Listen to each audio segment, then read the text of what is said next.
సినిమాకి ఆ ఫైట్స్ ఆ యాక్షన్ అవసరం. కానీ ఎక్కువ వైలెన్స్ ఉంది అంటున్నారు కదా. అదే చెప్తున్నా, ఉంది ఆయనకు అది అవసరమా? ఎందుకంటే మీకు స్టోరీ ఆ ప్లాట్ కి వాళ్ళ కూతుర్ని ఆ మెడికల్ మాఫియా నుంచి కాపాడాలి అంటే మరి ఆ మాత్రం అంటే వాళ్ళు అతను పోరాడుతున్నది కూడా అంతే రేంజ్ కోట్లలో 1000 కోట్లలో నడిపే వాళ్ళతో కాబట్టి 17 కోట్లు వాళ్ళకు పెద్ద లెక్క అవుతున్నాడు. వెంకటేష్ గారికి పాపం ఆయన కూడా మీలానే షాక్ అయ్యారు అలాగే 17 కోట్ల ఇంజెక్షన్ కి ఏంటి అని. సో ఓవరాల్ గా సినిమా వెంకటేష్ ఖాతాలో హిట్ పడింది. ఘర్షణ లాగా అనిపించింది. ఘర్షణ సినిమా చూసే ఉంటారు కదా. ఘర్షణలో కూడా ఒక మీనింగ్ ఉంది, ఎందుకు అంత యాక్షన్ అయింది అనేది దానికి ఆ జస్టిఫికేషన్ ఉంది. దర్శనాలు ఎందుకు అంత యాక్షన్ ఉంది అని సేమ్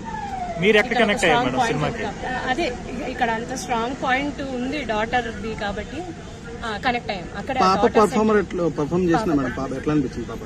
ఎంత వర్క్ చేయాలో అంత వర్క్ చేసిందండి. హీరోయిన్ శ్రద్ధ శ్రీనాథ్ బాగా చేసింది. ఇంకో హీరోయిన్ ఉంది రుహానీ శర్మ, తన రోల్లో ఎంత వర్క్ చేయాలో అంత వర్క్ చేసింది. డైరెక్టర్ సక్సెస్ అయ్యాడండి. డైరెక్టర్ ది ఇది 3rd మూవీ అంటే ఎంత ఎక్స్పీరియన్స్ తో తీశారు అన్ని యాక్షన్ ఎపిసోడ్. డైరెక్టర్ ది 3rd మూవీ అంటే నేను అస్సలు నమ్మను.